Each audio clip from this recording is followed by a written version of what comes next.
உங்கள் வீடு தேடி வரும் அரசு உங்களுடன் ஸ்டாலின். அதாவது அன்னைக்கு அண்ணன் இறந்த அன்னைக்கு அப்போ வந்து என்ன மனநிலை நாங்கள் இருந்தோன்னா, பிள்ளையை பார்த்து 3 நாள் ஆச்சு.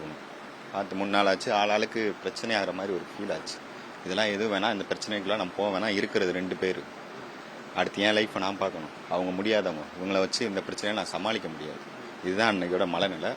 இதில் வந்து எங்களுக்கு சின்ன வயசுலேருந்தே எங்கள் தாத்தா காலத்துலேருந்து பார்த்தவங்க வச்சவங்க ஒரு சில ஆள் இருக்காங்க. எங்கள் மாமாக்கள் தான் எல்லாருமே. அவங்கள்ட்ட போய் நான் விவரம் கேட்டோம். இந்த மாதிரி உங்களுக்கு கேஸ் பார்த்துட்டு நீங்கள் இதெல்லாம் பண்ண முடியாது, நீ வந்து உன் லைஃப்பை பார்த்துக்க, அடுத்து உங்கள் அம்மாவை பார்த்துக்க, நீ போய் கேஸ் கோர்ட்டுனா தெரிய முடியாதா தம்பின்னு சொல்லிட்டு உங்களுக்கு என்ன கோரிக்கைன்னு சொல்லி நம்ம பேசி நம்ம பண்ணித்தரலான்ற மாதிரி சொன்னாங்க. நாங்களும் ஒரு சில கோரிக்கை, அவங்க கொலை வழக்கெல்லாம் போடணும் அப்படின்ற மாதிரி அவங்கள்ட்ட சொன்னோம். உனக்கு ஒரு வேலை வாங்கி தரணும் தம்பி, நீ பார்த்துட்டு அம்மாவை பார்த்துக்கின்ற மாதிரி நாங்கள் முடிவெடுத்து எப்படியாவது எங்கள் பிள்ளையை போய் இப்போ போய் பார்க்கணும் அப்படின்ற வாங்கிட்டு வந்து நல்ல முறையாக அடக்கம் பண்ணுன்ற முடிவில் தான் நாங்கள் அன்றைக்கி இருந்தோம். 29ஆம் தேதி வந்து இருந்தோம். அதை தான் கூப்பிட்டு போய் பேசினோங்க. இதை வந்து என்ன இப்போ பேசுகிறாங்கன்னா, ஏதோ நாங்கள் 50 லட்ச ரூபா பணம் வாங்கிட்டு அவங்க எங்களை மிரட்டி பணம் வாங்குற மாதிரிலாம் பேசுகிறாங்க. உண்மையிலே அந்த மாதிரி எந்த இதுவுமே நடக்க கிடையாது அங்கே. இதுதான் உண்மை. நான் இருந்த ஸ்பாட்டில் இருந்தேன். நாங்கள் தான் நின்று அங்கே எல்லாம் பார்த்தேன். அப்படி வெளியே இவ்வளோ பேர் எனக்காண்டி ஊர் மக்கள் இருக்கும்போது நான் அவங்க மிரட்டி என்னை இது பண்ண முடியுமா? கூட பிறந்த அண்ணனை போய் இழந்துட்டு நான் நிற்கிறேன். காசுக்காண்டி நான் அப்படி போய் நிற்க முடியுமா சொல்லுங்கள்? இதுதான் அங்கே நடந்தது. உடலை போய் வாங்குறேன். எங்கள் அம்மா சொன்னது வந்து போய் பையனை போய் பார்க்கணும். பார்த்து 3 நாள் ஆச்சு. வேலைக்கு போனவன் பார்த்து 3 நாள் ஆச்சு. அவங்க பார்க்கணும்னு சொன்னாங்க. மற்றபடி அடுத்து உன் லைஃப்பையும் பார்க்கணும், நீயும் பாதுகாப்பாக இருக்கணுன்ற முடிவில் தான் நாங்கள் போய் வாங்கினது.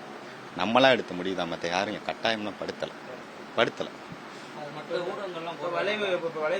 அதெல்லாம் நம்ம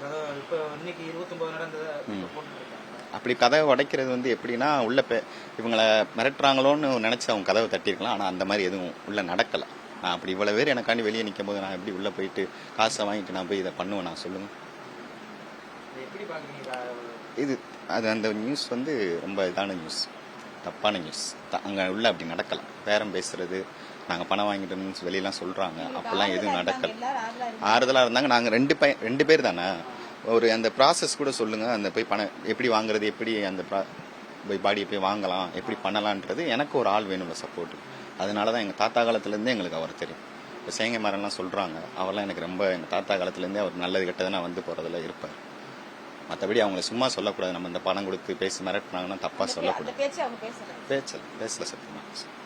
அவங்க எதுவுமே பேசல. நான் 3 நாளாச்சு பிள்ளை வேலைக்கு போய் அது திரும்ப போய் பார்க்கணும். இப்படி சொல்றாங்களே, இறந்து போயிட்டேன்னு சொல்றாங்களே, அதை போய் பார்த்து அந்த பாடி வாங்கி நல்ல முறையாக அடக்கம் பண்ணணும். எனக்கு காசு ஈஸியாக எதுவுமே அவங்க பேரெல்லாம் பேச கிடையாது. என்னை சுற்றி இருந்து அந்த மகாலெல்லாம் உடச்சாங்க கொண்டான்னு சொல்றாங்க. இவ்வளோ பேர் ஆதரவா இருக்கேன். நான் போய் பிள்ளை சாக கொடுத்துட்டு போய் அந்த பேரை பேசுவேனா? யார் எந்த தாயாவது இப்போ பண்ணுவாங்களா? அதெல்லாம் கிடையாது. எனக்கு இது ஒரு வழியா போய் நான் பிள்ளை மாதிரி நல்ல முறையை வந்து அடக்கம் பண்ணுறது தான் நான் கூட போனேன். அவங்களும் இது செஞ்சு தரோம் அப்படின்னு சொன்னாங்க. அதை பற்றி தான் பேசணும், வேற எதுவுமே பேச கிடையாது. இந்த பணத்தை வாங்கிட்டு பிள்ளை போய் பாடியெல்லாம் வாங்கணும், அதெல்லாம் யாருமே பேசாதீங்க. அதெல்லாம் தப்பானது.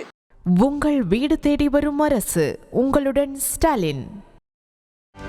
செய்திகளை உடனுக்குடனும் துல்லியமாகவும் தெரிந்து கொள்ள சப்ஸ்கிரைப் பண்ணுங்க.